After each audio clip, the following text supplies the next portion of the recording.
What are some of the key considerations that go into setting up an operating agreement?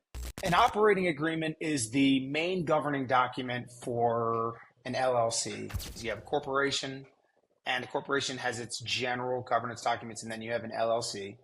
And an operating agreement is the terms of economics and governance that will dictate how the partnership runs. It's different a lot of times than a corporation because LLCs will grow more organically. The main partners, hopefully, might be with the company for a very, very long time.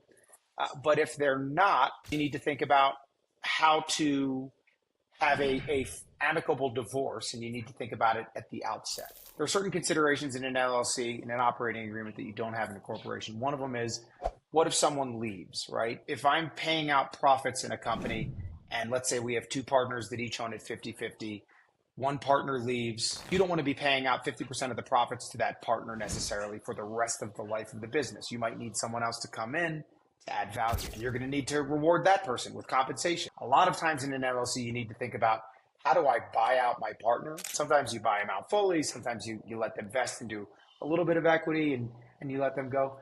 What are the material votes or transactions that might need to have approval of multiple members? Maybe we want 3 out of the 3 partners to approve a sale of the company, to approve an acquisition of another company, to approve, removal of one of the partners. In a corporation, especially for venture-backed companies, a lot of these governance questions will be negotiated with your investors at the time that you do a price round.